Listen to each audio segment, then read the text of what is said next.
Assalamualaikum warahmatullahi wabarakatuh. Saya Zunan Barita dengan NIM 2348 Di sini saya akan menjelaskan tentang metabolisme tumbuhan anabolisme.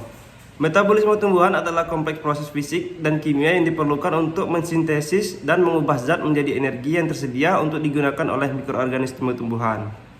Metabolisme dikelompokkan menjadi dua, yaitu anabolisme dan katabolisme. Di sini saya akan menjelaskan tentang anabolisme. Anabolisme yaitu penyusun senyawa kompleks dari senyawa sederhana dengan bantuan energi dari luar, contoh peristiwa fotosintesis dan komusintesis. Yang pertama, anabolisme fotosintesis. Fotosintesis adalah proses mengubah senyawa air H2O dan karbon dioksida CO2 dibantu oleh cahaya matahari yang diserap dan klorofil sehingga menghasilkan senyawa glukosa C6H12O6. Glukosa yang dihasilkan selain digunakan langsung oleh tumbuhan juga akan disimpan dalam bentuk makanan. Di sini dapat dilihat reaksi terlang memerlukan energi cahaya, memerlukan H2O dan menghasilkan O2 dari kloroplas ATP NADPH. Kemudian berbanding terbalik dengan reaksi gelap atau siklus Kelvin yang memerlukan CO2 dan menghasilkan karbohidrat, mendapatkan kloroplas NADP dan ADP plus PI. Manfaat fotosintesis. Manfaat utama fotosintesis bagi tumbuhan antara lain: 1. Penghasil makanan atau glukosa sebagai sumber energi. 2. Penghasil oksigen sebagai produk sampingan yang penting untuk respirasi, penyerap karbon dioksida dari atmosfer. 3. Membantu mengatur iklim bumi. Macam-macam fotosintesis. Yang pertama, reaksi terang. Reaksi terang merupakan reaksi fotosintesis yang memerlukan cahaya. Reaksi terang terjadi di tilakoid, yaitu struktur cakram yang terbentuk dari pelipatan membran dalam kloroplas.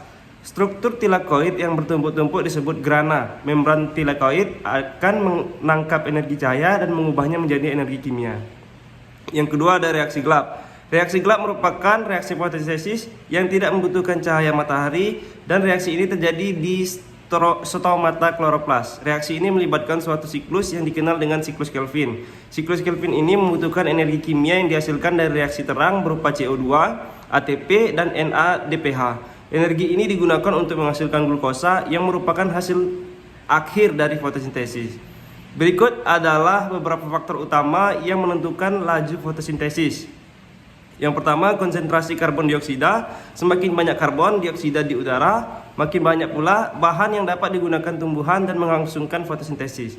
Yang kedua, suhu. Enzim-enzim yang bekerja dalam proses fotosintesis hanya dapat bekerja pada suhu optimalnya. Umumnya, laju fotosintesis meningkat seiring dengan meningkatnya suhu sehingga batas toleransi enzim. Yang ketiga, kadar air. Kekurangan air atau kekeringan menyebabkan stomata menutup, menghambat penyerapan karbon dioksida sehingga mengurangi laju fotosintesis. Baiklah, sekian penjelasan dari saya. Saya akhiri. Assalamualaikum warahmatullahi wabarakatuh.